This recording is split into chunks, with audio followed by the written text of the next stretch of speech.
Right, good evening and welcome to Fan Comments on Cannon Fodder, the channel for Arsenal fans all over the world. So welcome back again. And with me, there's a familiar face, and it's Richard from Arsenal TV. Good evening, Richard. How are you, mate? Good evening to you, brother. I'm good, man. And hello and welcome to everyone that's watching this. Yeah, so like I said, I put Richard's link in the comments so you can follow him on Twitter as well as his YouTube channel, which is Arsenal TV.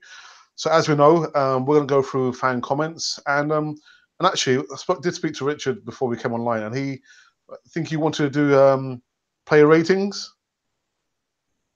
Yeah, I just thought it might have been different to see if the fans might have agreed with him or not. Cause some controversy. Anyway, so these comments are going right back to, I believe, the Cardiff match on Tuesday, where we played at home and we beat Cardiff 2-1. So let's just quickly go in here. Let's have a look. So we've got Luca Kawato, who actually was making reference to the Man City game, even before the Cardiff game had been played, and he was saying that Man City will beat us. And again, Luca, come on, you know, are you an Arsenal supporter or what? We need to have some words there. And then we've got Paul Smith, who says, looks like we're getting Suarez. Richard, did we talk about Suarez before? Or did I get your thoughts on Suarez? Yeah, we did get our thoughts on Suarez when we done the transfer with Colin. Oh, yeah. It's all coming back now. And then Paul goes on to say that we didn't play so good, but we got the win. Yeah. Can you sum up the Cardiff game in maybe 2 minutes? And what did you think about the Cardiff game? Well, do you know what? The first 20 minutes of the Cardiff game, we wasn't really that great, to be honest. It was more or less that Cardiff had the more chances to what we did, and we didn't come out of the traps quick enough to counter them. But I think if Cardiff had a good striker up front, which would have been Salah, then I would agree. I actually think that Cardiff would have been 2-0 up, 2-3-0 up in the first half. But the second half, we came at the traps, played a lot better. It still wasn't that great, even defensively. We still wasn't that great, but we got the 2-goal lead, and then went game into stoppage time. That's when Cardiff finally got their goal. Yeah, I think your man of the match was Guendouzi. If I think my memory, because you put some stats out here saying that he completed 83 passes, 88% pass accuracy, and 2 key passes. So he was your stand-up player for the. He was my man of the match for the Cardiff game, and to be fair, I actually thought he didn't have that bad of a game either against Man City. And then, funny enough, we go into your comment where you say, "Yeah, I noticed that as well. But Lichtsteiner was poor again for me. He didn't have the pace. He got caught out a lot of times." But the 2 stand-up players for me was Lacazette and Guendouzi. And it's funny, we're talking about this match against Cardiff and the match yesterday against Man City. It's like the same player, Lichtsteiner, looked out of sorts, didn't he? Well, it's like Alex going back to yesterday's game for Man City. It looked as if in the first half where they saw Lichtsteiner struggling over on that right side, it looked as if Pep Guardiola said, "Look, they're struggling over on that right flank. Going to attack it." So, and that's exactly what Man City did. But the funny thing is with Lichtsteiner, it did annoy me a lot when it got to the second goal for Man City, when Sterling received the pass, and then as he passed it, he got into the box, but Lichtsteiner wasn't looking at his man. He was more or less just looking at the ball and where the ball was going. Now, as a defender, your job is to focus on your man and track him on where he's going to be positioning. That is what the defender is supposed to do. Lichtsteiner didn't. He just stood there. Sterling just went into the box, played a nice pass into Aguero, done and dusted. So I don't Richard, know. He frustrates me. Richard, I don't. Is it down to the coaching or the lack of coaching? Because Lichtsteiner, he's the captain of Switzerland. Mm. He's just come from Uwe, where he's been very, very successful, had a very successful career at Uwe. Why is he making all those mistakes and errors? Why is it the fact that literally the defense don't have confidence in each of their colleagues there, or is it lack of coaching? What is it? Or he's 34, isn't he? 33, 34. Yeah, 34. So what is it down to? It just I don't I know. just, I just I don't know. I just think it's a lack of leadership in that defense, and I just think it's lack of communication. No one is saying, right, if you go, you stay. If there's nothing, it's they don't with our defense. We don't know what line we are playing. We don't know if we're playing a defensive line. We don't know our positioning. It's like rugby. You see, like the defense, they're moving in, as in the sequel going across. Why are we not doing that to stop them from getting through? Yes, I know, I understand it's football, but you need to have some sort of defensive line where they can't get past. So I just think that, to be honest, I just think Lichtstein should just retire. okay. All right. And then we're going to Mube Guna, where he's again making reference to the Cardiff game. He says, good 3 points to get before the Man City game. Nice vlog, brother. Maybe you should go to every game now. We will win. You bring the good luck. And what he's referring to, because each time I've gone to see Arsenal play, Arsenal have won. They've won. So he's saying that, well, I need to go to every game. Where Move Guna, if I had the money to go to every game, then I would go. But unfortunately, I'm not a season ticket holder, so Mm. I can only go as of when my job and the money permits me to. And then I've got I'm going to talk TC. TC, if you're watching, he says it was an important 3 points. And then we've got again Aranav Ghosh, and he's saying actually I thought Arsenal played better against Manchester United, where we lost. Why do we not play Jenkinson more? When do we play Medley and or Mavropanos at centre backs? Would they have committed these basic errors? So Jenkinson played for the last, I think, maybe 15, 20 minutes against Cardiff, and he played a blinder. Why Yeah. didn't Emery play him yesterday? Why didn't he play him Do you know yesterday? what, Alex? When I looked at the team selection, I and the formation, I was a bit worried, if that makes sense. I was worried at all because I can't see why Emery didn't play a 4-4-2 diamond, because the 4-4-2 diamond formation is the one that beat Chelsea. So why did he not use that for the Man City game? And for Jenkinson, I don't know why he's not getting picked over Lichtsteiner, because the past couple of games that Lichtsteiner has played, he's been poor. And with Jenkinson, when he comes onto the field, it's like, I'm here. I want to impress impress Unai Emery to say, look, if you need me, I'm always available. You know, I'm going to give my all. You know, I'm going to listen to your instructions, not like Lichtsteiner. It's like as if he's not listening to Unai Emery in what he wants to do. I just think Unai Emery's tactics was also wrong for the Man City game. Really? Yeah. I think it was in some sort of way, but at the end of the day, it's down to the players and it was down to their errors. So Okay. All right. Actually, what's the situation with Carl Jenkins? Is he leaving at the end of the season? We've not I extended his contract, have we? I don't think. I've got no idea. If it was me, I would give him a year extension. Hmm. I really would, because every time the games that he's played much better than Lichtsteiner. Yeah. And then Mube goes on again. The topic of the season so far has been the defense. He says, like he said, our biggest problem all season for years has been the defense, going for a 2-2. So yeah, he thought we will probably get a point going to Man City, and well, we know what happened there. And then we've got Gunnar Carl show. Good evening, Gunnar Carl. I did say that would feature your comment on the channel. on the show, and he says, exactly, I agree. Most of it was Wenger's fault. Emery's a fantastic manager. For people to say that they want Emery out, they're not true fans, because I can see what Emery's doing with the club. It will happen soon. Give it 3 transfers.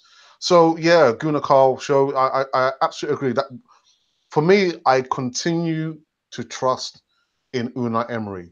I Again, do as well. yeah, like we said before, Richard, these players, they're Arsene Wenger cast-offs, and Yep.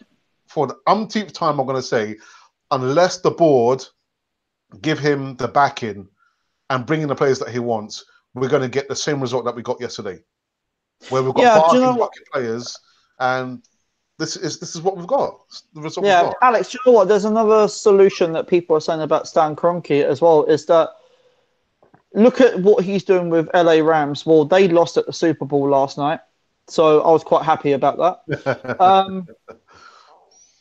But they're saying that it's a progress, but you got to realise Stan Kroenke's been at Arsenal for over 10 years. So do you really think he's going to back his manager when within those 10 years that he came to Arsenal, he didn't even help Arsene Wenger? Mm. Mainly, the money was coming from our own money, not his, within those 10 years. So, do I think he's going to back Unai Emery? No, I don't think he will. Otherwise, Stan Kroenke will have helped Arsene Wenger when we lost the likes of Van Persie, when we lost the likes of Fabregas. So, if he's not going to do it then, what gives him the reason to do it now? Yeah, and you know what? I can see Unai Emery walking away from the job, unless he feels like he's being backed and supported. I can see Unai Emery walking away from Arsenal. I've got Ryan who's come into the chat. Good evening, Ryan. And he says, "Here's a thought: who is the one remaining factor from the previous era and still under Unai Emery? Maybe that person does have an influence in defensive training, and has to be questioned and possibly sacked. Maybe, like the players, Emery is giving Steve Bold enough string to hang himself. So make it easier. Get rid of him at the end of the season, and Jenkinson's contract runs out in June." Yeah, that's a good point, Ryan. Maybe we've been wondering what has Steve Bold been doing at Arsenal all this time, and maybe he's culpable. Maybe he's culpable in not teaching the defense how to defend. Do you know what? To be honest, Al, I would actually bring in the likes of Tony Adams or someone like that to come in and help this defence because we kind of need it. Of course we do. But how So likely is that going to happen? You exactly, think that's because going to happen? it's down to the club if they want to contact them and say, look, you know this club inside out. Why don't you come and help us help with the defence? But you got to realise these defenders are full internationals and getting paid a lot of money, and he still can't defend. Absolutely terrible. Terrible. We've got Dennis Suarez, and as I said to you, imagine this for a starting 11. You've got Lacazette, Aubameyang, Dennis Suarez, Ozil, but hands in the hits because we just conceded another goal. It's down to the defence to sort out. Our attack and our midfield is fine. It's just defence that needs sorting. If it wasn't Firmino against City, we would have conceded 6 or 7 goals. Yeah. Yeah. Yeah. And our heads went down. Actually, I want to get your opinion on Dennis Suarez. What do you think of him coming on? I mean, for me, it was a big ask for him to come on and change the game. He looked lost, and he looked, as if he was barged off the ball very, very easily. I know there was a 5-yard pass that he missed out on, but it was a big ask to ask him to come on there and impact the game there.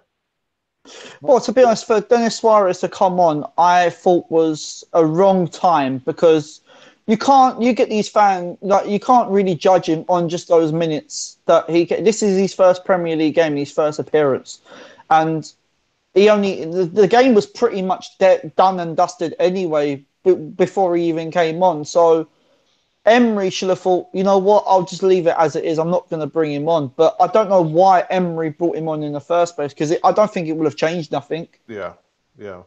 I think our next game is against Huddersfield. Maybe that Yeah, Huddersfield this game weekend. will probably be a better starter for for Denis Suarez. But anyway, it's done and dusted now. So But one thing I don't get is with that team selection against Man City, there was no creativity in that game whatsoever. Iwobi, he was poor. you would So have played really, Ramsey. You would have I played would have Ramsey. played either Ramsey or Denis Suarez at the start because I feel that they would have gave a creative side to the players and provided service to Aubameyang and Lacazette. I don't blame Aubameyang and I don't blame Lacazette for their performance because what are they supposed to do when no service is going to them? Hmm. Yeah, poor. And then you got the majority of the time that Iwobi was helping Lichtsteiner over on that right hand side. Dear. All right, and then we go back in some more comments. We've got again, excuse me for the pronunciation of your name, but it's Danjuma Hamidu, and they say football has taken a new dimension now. If you don't spend big on quality, you have nothing to show for at the end of the season, and that's right. Like I said, we've bought players, Yeah. at bargain, basement prices, and the end result is we've got terrible problems in the defence.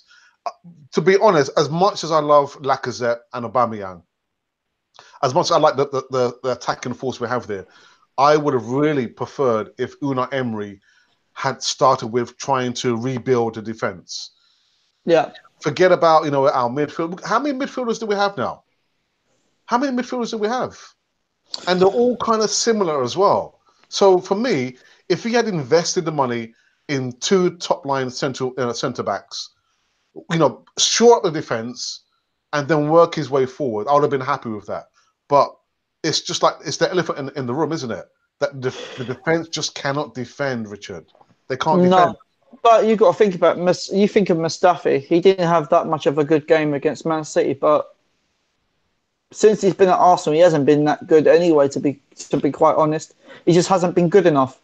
Koscielny, I don't think he's been good enough in that defence. The only person that I could pick out that's been good enough and has hit the ground running is Socrates. Hmm.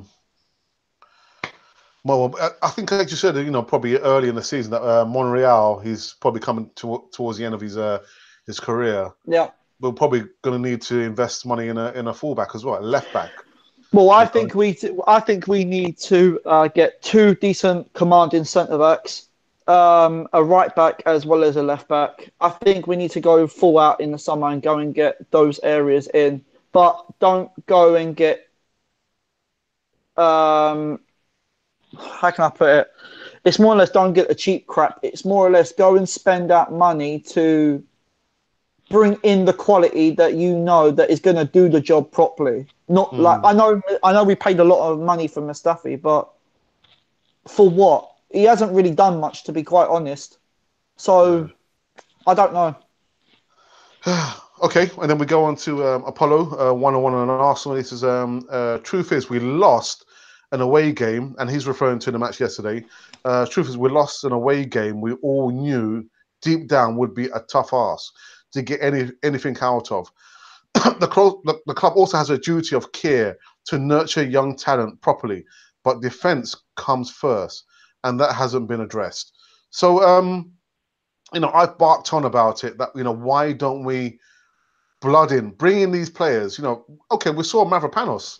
He come on for a few minutes, but rather than trying to think about, in my personal point of view, Richard, rather than trying to spend money that we really don't have, invest the time in nurturing these young players there.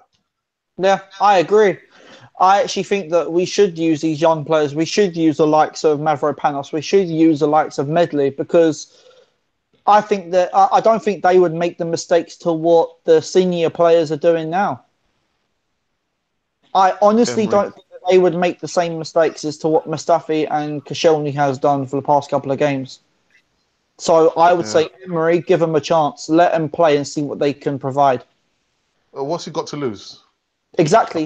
He's got nothing to lose. Either you play your strong enough lineup and then go and lose another game, or use the young players that you've got, the likes of Mavropanos, the likes of Zach Medley. You might actually finally get a win and a clean sheet. Terrible. Absolutely terrible. Okay, now I've got one here again from Arnav Ghosh, and it's quite a long comment that he's put on the channel. Actually, I think I might leave it until last because it is very, very long and in depth. Right, so we've got Sanjay Joseph, and he says Steven Lichtsteiner is the worst right back in the Premier League this season. I don't know why Arsenal didn't buy a right back in January transfer. They already know that Bellerin is injured and will not be able to play for the rest of the season. If they didn't have enough funds, they should buy someone from the second tier or third tier league players. Surely they will play better than Lichtsteiner.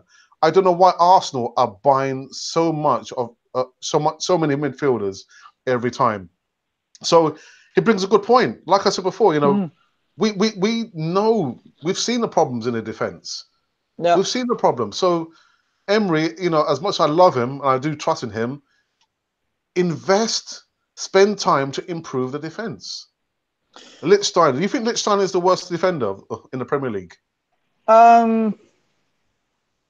At the right back position, yes. Yeah. There's no doubt about that. I mean, you only have to look at his recent performances that he's done. So he's not tracking his man properly, and he's not marking him. And that goes to show with Raheem Sterling yesterday's game. Mm-hmm. And he hasn't got the pace. He has not got the pace to get down. No, and then if you look at the likes of Bellerin, he's got the pace to go down the flank. Well, okay, he may not be that great defensively, but his pace going forward kind of gets him out of trouble. Whereas with Lichtsteiner, because he doesn't have the pace, he's going to get in trouble for it because people know what he's like. And I actually think that Bellerin is a massive loss for us. Oh yeah. Because he was very key to that Chelsea game and attacking them down his side, and he didn't really give that much space to Chelsea's attack. So, and ever since now Bellerin's gone, we've kind of lost it over on that right side. Yeah. Okay. So, guys, again, whoever's watching, we're going to watch this at a later stage in the future. Make sure you subscribe to Arsenal TV. Again, I've left the link in the comments box, and subscribe to Cannon Fodder TV. Richard, did you want to do your player ratings now, or I don't mind. Then go for it. Go for it. If I can remember the lineup, Lino in goal. I think I gave him a 7 because of the amount of saves that he made, and apart from that, he did have quite a lot of work to do, and that was obviously down to the defence. Yeah. So I gave Lino a 7. Yeah. Lichtsteiner, I gave him a 2. I do remember that. I did see your player rating. Yeah, I gave him a 2 because I would have given him a 1. Yeah, he wasn't tracking Sterling. His pace was not there. There was nothing going forward from him. There was literally no point in having him on the field, the way he played. So yeah, I gave him a 2.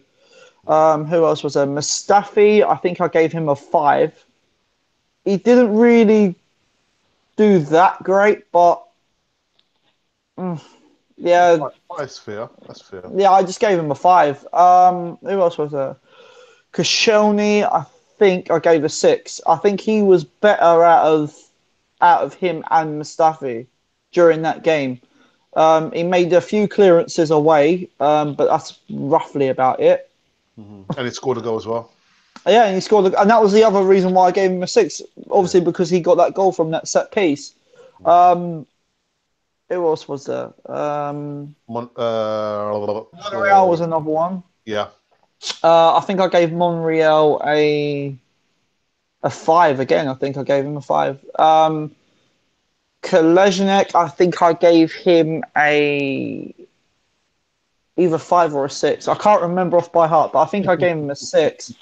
Then Guendouzi and Torreira. Guendouzi, I gave an 8. I remember. Yep.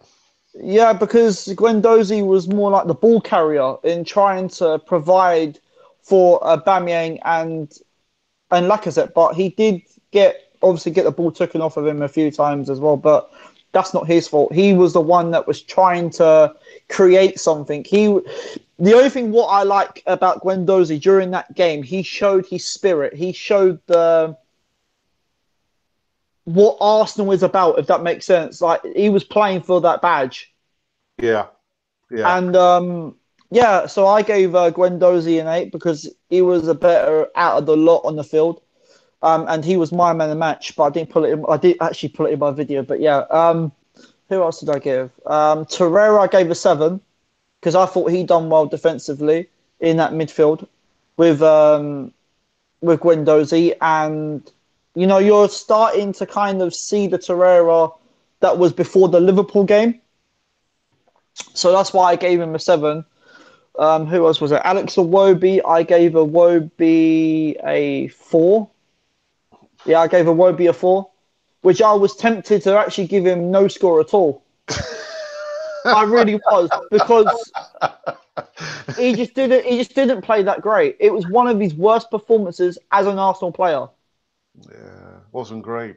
It wasn't great. No, and he was playing as in that number 10 role, but he wasn't giving nothing to Lacazette or Aubameyang. So why play in that position if you can't provide?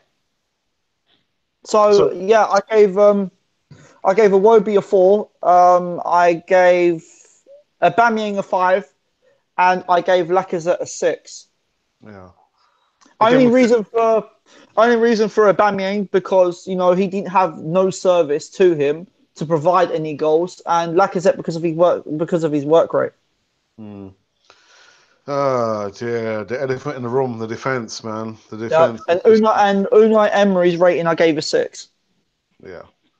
Okay, pretty good. So, guys, I'm not sure whether you agree with Richard's account of the player ratings. Again, you can go over, subscribe to his channel, and leave your comments over there.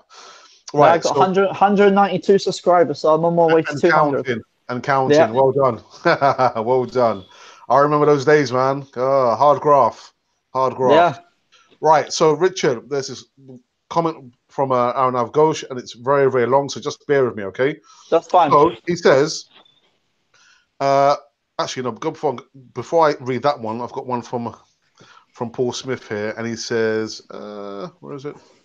He says, "Where is it gone?" Oh yeah, he says, "Iwobi, first minute, uh-uh, joke." So Yeah, I'll let you fill in the blanks there. All right. So now Aronav is saying, one, Mustafi, Iwobi at fault, maybe.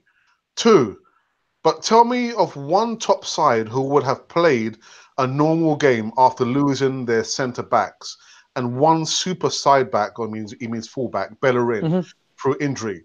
Would Liverpool have the same record if Virgil van Dijk had been out for 10 matches?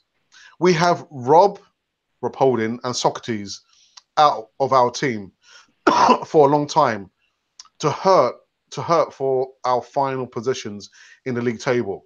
Three, glad that Mavropanos was on the bench at last, but too late. Four, both our ace strikers were helping the defense most of the time. I credit them for the extra shift that they were putting in, but I don't think any of the top four teams have their strikers defending more than attacking. I'm not so sure about that. And then five, I would say that we played a better game than we did against Cardiff. The only difference being that the Manchester City attack was far more superior. And then six, we gave Sterling Fernandinho too much time and space. Both Lichtsteiner and Kolasinac do not deserve a place ahead of Jenkinson and Maitland-Niles. So many points that he covered there. yeah, there was so many points. You got I to think mean, of it after that performance. Do you really think Alex Iwobi would have got into Pep Guardiola's side? no, No, no, no, not at all. no. And we can see with Alex Iwobi, he is capable of doing things, but it's just his end product is not good enough. And that's where I feel that over the time in the last couple of months of the season that we've got left, you will see the difference between Alex Iwobi and Denis Suarez. You completely see the difference. Denis Suarez has got that end product that Alex Iwobi hasn't, and this is where I feel eventually, if Unai Emery had his way, I think he would get rid of Alex Iwobi and actually keep Denis Suarez in the team. But only time's going to tell, because we know that the link that Emery and Suarez has is at Sevilla, where he Yeah. managed Suarez. So again, it's just a sign of things to come, where Emery is trying to get his players, the players that he wants, to come in and shore up, improve the squads. One But thing I think. Alex, Go the on. only thing is the fans need to realise it's going to take time. It's a process. Yeah. And without the owner's backing, how is he supposed to get the players that he wants? I just feel like we're like a broken record. We're just repeating. We're having to repeat the same things. But what can we do? What can we do? Anyway, let's quickly go back into some more comments here. Like I said, I've got so many comments to go through here, and then I've got a one from Mube Guna, and he's responding, and he's saying that that's exactly what I'm thinking too, bro. He's got a full week to change things, and what he's referring to is that I said that I am kind of tired, to be honest, about the defensive problems there. Yeah. And then he says that the title of your video sums it up perfectly. It's like an old record. Until we get rid of these players, we are going to be bad. Do you know what? I actually agree with him. I think until the defence is sorted out, I think we'll be in the same position as what we are in now. Mm. I don't think nothing can change. If you think of Stan Kroenke, okay, in the US he owns 1.6. He owns 1.38 million acres of the US. I Now read that that's today. that's approximately what 3.3% of the UK alone. Incredible. So he's got all that money, but it seems to me that Stan Kroenke is taking money from us and not helping. I know we got this whole wage cap thing where we've gone over the top and we can't spend nothing. But remember, Stan Kroenke's been here for 10 years, just over 10 years. If he didn't help Arsene Wenger, what's going to make him change now? Yeah. That makes me very, very fearful. Again, like I said before, if Unai Emery gets a smidgen of an idea that he's not being supported by the board, I believe he will walk. Yeah, He so will do walk I. away, and that'll be probably the first time that we've had a manager in my memory that has walked out, on Arsenal. And I don't want that for Arsenal. I want stability, and I want Yeah. us to give the manager enough time. Get behind the manager. Get behind him. Again, what, 8 months? 8 months into the season? Yeah. What are we wanting? Miracles. That's what it seems to me that some of the fan base wants. They want miracles. They think it's going to be a quick fix. Yeah, but that's not going to happen. All because we got a new manager in doesn't mean that he's going to change things overnight. Rome wasn't built in a day. Yeah. So it's a building process, but Emery needs to be backed. He needs to be backed by the board. He needs to be backed by his own coaches to say, look, this is my way. Go by what I do. If you have any suggestions, then let me know. That's what it is. It's just communication. But you make a good point, about you were talking about having the old guard come in there and at least trying to coach these players there. It would be fantastic to have Tony Adams.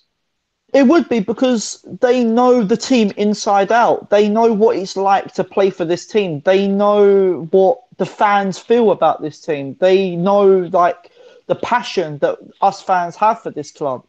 So bring somebody in that knows how the fans feel. And if it doesn't happen, then this is where somebody needs to open their mouth and say, look, can you not go and help the defence? Yeah. Anyway, listen, I'm going to call a halt to this segment of our fan comments. But before I do, again, I want to say a big thank you to Richard from Arsenal TV. You're Again, I've left welcome. the link in the comments box. Again, make sure you go over there, subscribe, press the notification button, so wherever he does his uploads, you get to see the quality of his uploads. A really good channel, really informative out there.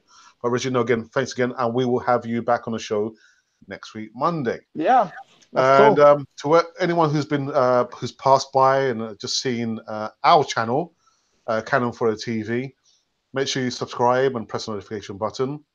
And also, this Friday is going to be a special Easy Talk.